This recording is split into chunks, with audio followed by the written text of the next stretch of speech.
Hey everybody, this is Conversations episode 8. Yeah. And for this one, it's just myself, Ben Gallagher Horn, and Pastor Joel here. Yeah, we couldn't get anyone else to talk with us. Nobody wants to talk with us anymore. But no, seriously, this episode, we really wanted to dive into something that I think a lot of people talk about, but I think there's still a lot of misunderstanding about this, and that is relationship.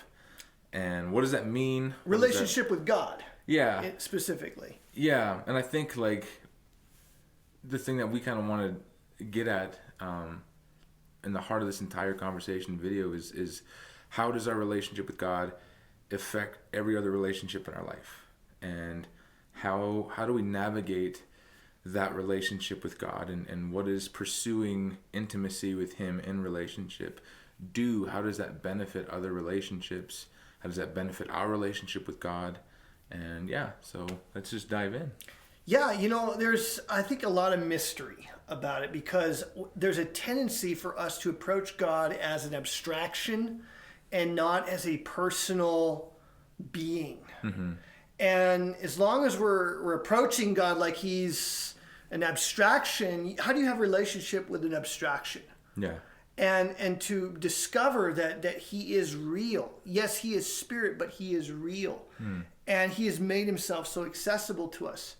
And He's made us. Yeah. He made us, and He's intimately acquainted with all of our ways, it says in Psalm 139. Mm-hmm. And so because He made us, and because He knows us really, really well, He knows us better than we know ourselves, then I've come to the conclusion that in order for me to really know myself, I've got to know Him. Mm-hmm. It's through knowing Him that everything else flows. Yep.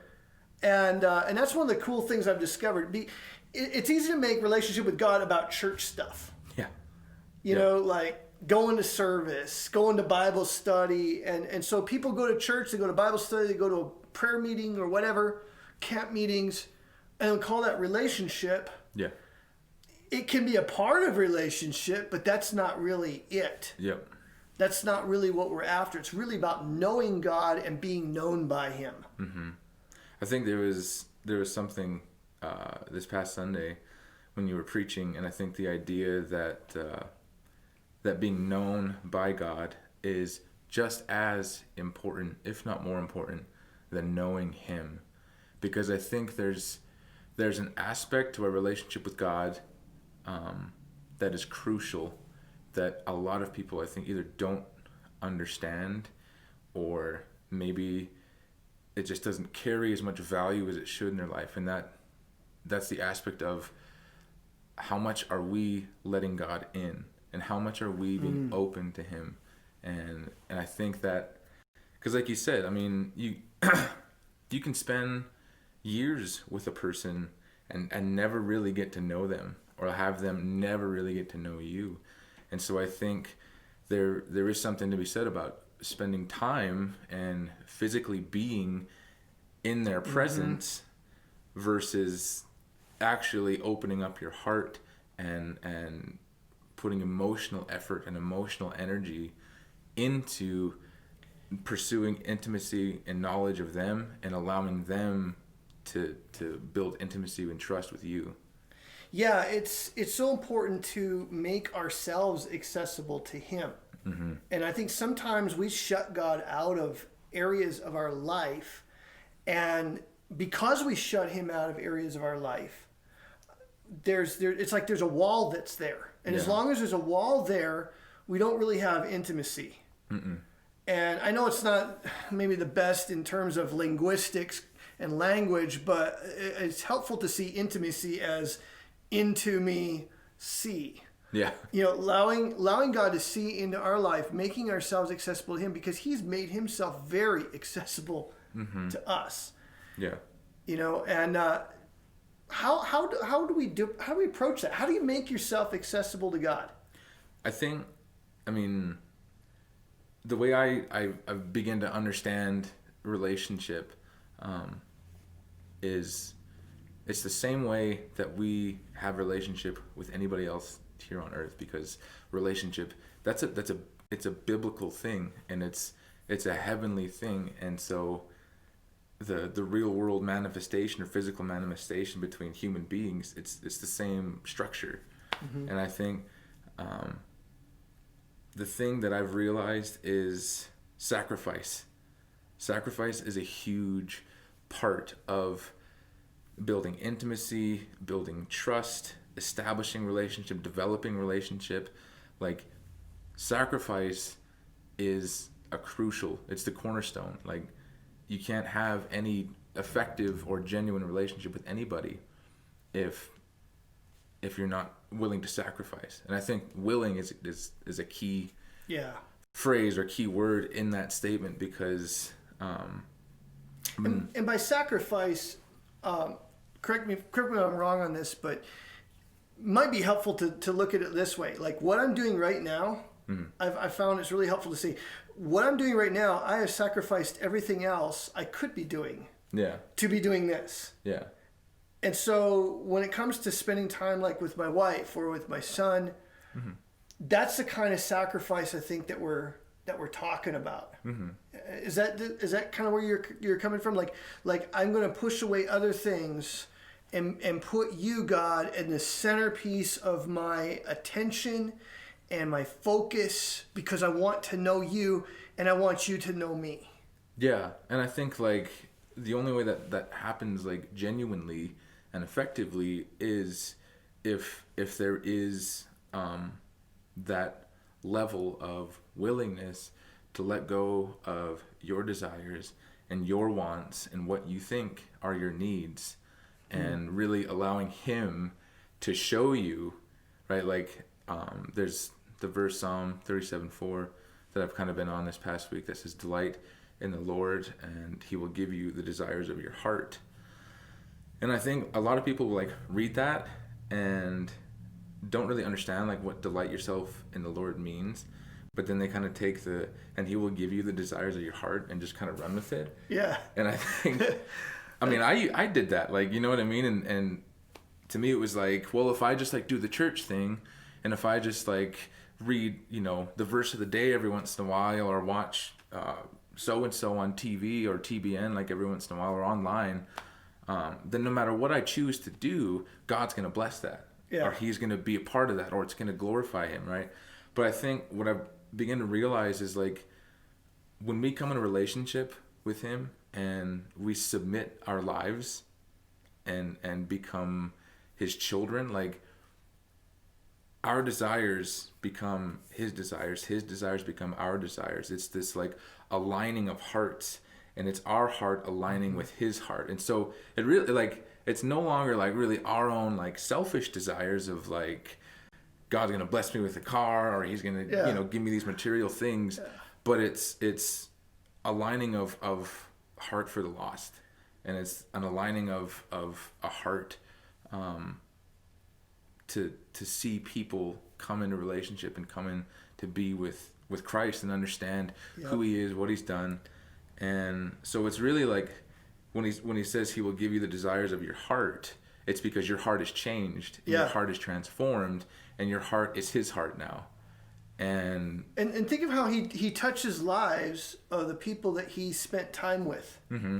And we'll think about this, like the people that we spend the time with in our lives, they shape our lives in really subtle ways and sometimes in really obvious ways. But the words we use, the language, even the way we speak can be shaped by the people we spend time with. We find ourselves starting to talk like the people we spent time with, right? Yeah. To the point where Jonah is telling stupid jokes now, like me. Yeah. Or I hear you guys talking like, I think there. Yeah, I know. I found myself saying things like, man, that's like I never used to talk like that. Where did I pick this up? How long did I start doing this? I started ending sentences with Yeah. Because that's how people sometimes talk here, and but that's how it works with God. We spend time with him, and he starts to shape our inner being. Mm-hmm.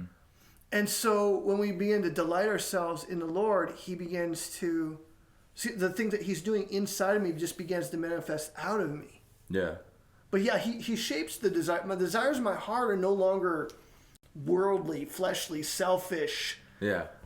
They're more reflective of his character. Yep. and his nature. Yeah, exactly. And I think like the other piece of that too is like, well, what does it mean to delight yourself in the Lord? Like, what does that really even look like? And I was like praying about it and like thinking about it and just kind of writing stuff down. And like some of the things that I got was like, once we begin to build intimacy with God, we begin to understand his value. Mm-hmm. And when we start to like understand his value, then everything he says and everything that we read in his word begins to carry a weight in our life that evokes change and evokes transformation. And I think the more that we work towards building intimacy, the more we understand. And the more we understand, the greater his value is increased. Yeah. And so it's all about pursuing intimacy and not just, you know, like a one-way street between like, I'm just going to pursue God, but it's also letting him pursue us, because he is always pursuing us. He's always wanting to know more about us. He's always wanting to, like you said this past Sunday, experience us as his children. And I think it's two sides of the same coin. And I think if we only have one side, or we're only doing one piece of it or one part of it, the whole thing doesn't work. Yeah, and it's really easy to know God, like I said in the beginning, abstractly. I know him in this general sense.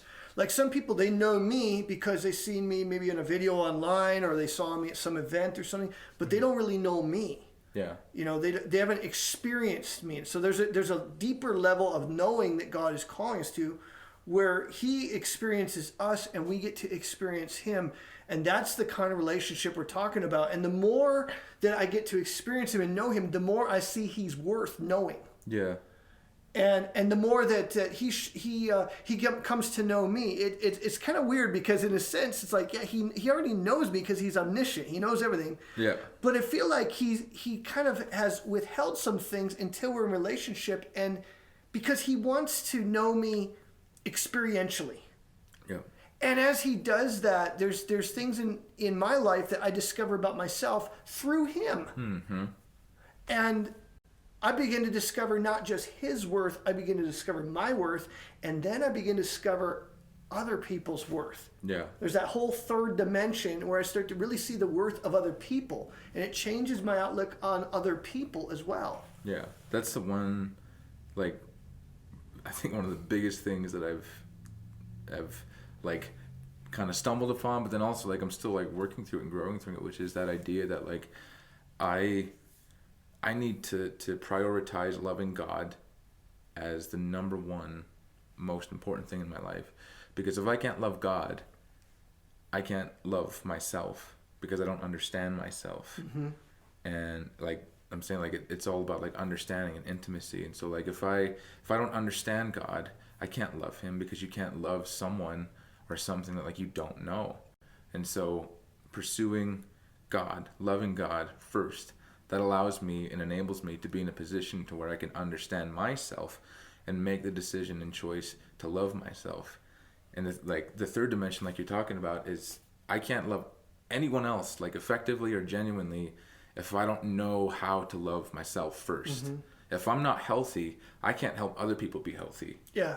And I think that's the biggest piece, like when it comes to ministry and it comes to like reaching the lost or you know, doing any things in any kind of ministerial like capacity is I think there's like a lot of people and like a lot of Christians that are all about pursuing the knowledge of God.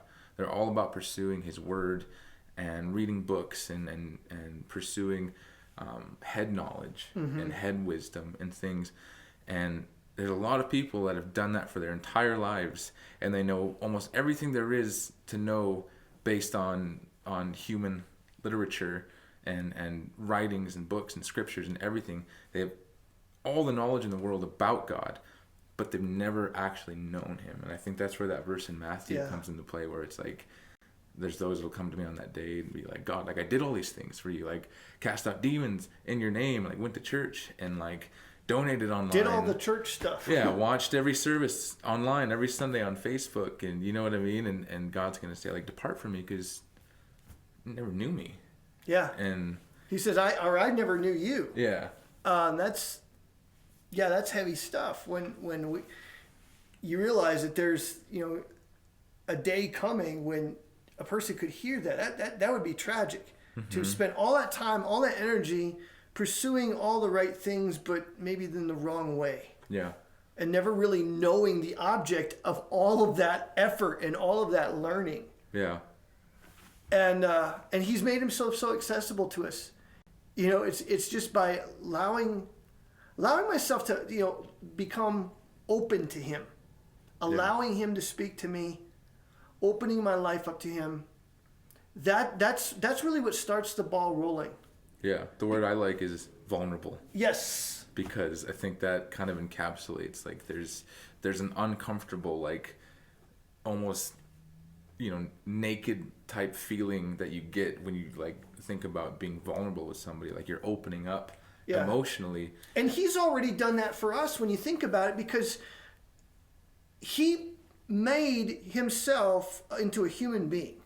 He sent Jesus for us, knowing that there's going to be people that are going to reject him. Will they reject this inestimable gift? Yeah. That's the height of vulnerability. Yeah.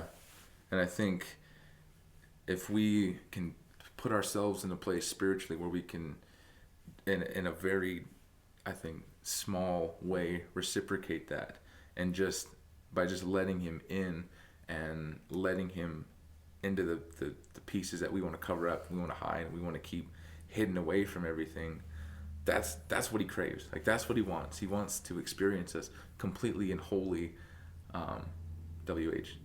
But I think that is the heart of, like, what we're trying to get at, is that God wants to know you personally and experience you as his child in a way that because of free will, like, only we can allow him to do that. Yeah, he doesn't just invade our life. Yeah. It's something that we voluntarily allow to happen. It sounds so irreverent to say, I'm allowing you, God, to do this. But there's a doctrine of sovereignty of God that people make a huge deal about, but there's another side to that coin, the sovereignty of man. He made us able to make these decisions. Yeah. And there's times where I'm like, God, like, please invade my life. Like, please just, like, freaking just change everything. Like, make me perfect, please. You know what I mean? But that's the piece. Like, that's where it's like, there is a choice on our end that we have to understand is vital, and that we have a choice, and we have to make that choice every single day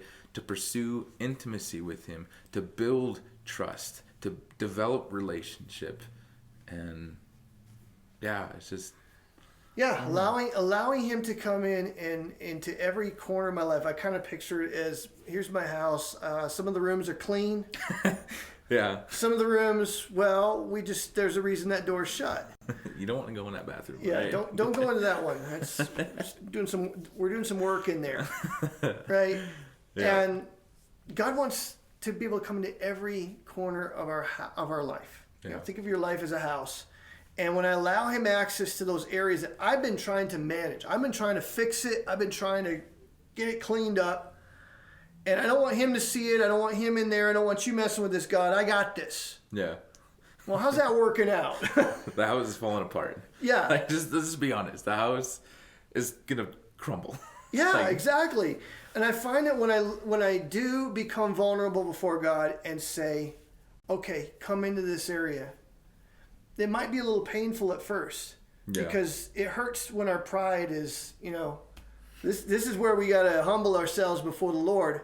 Yeah. Allow that pride to die so he can come in. And when he comes in, now we begin to see the dysfunction give way to wholeness. Yeah.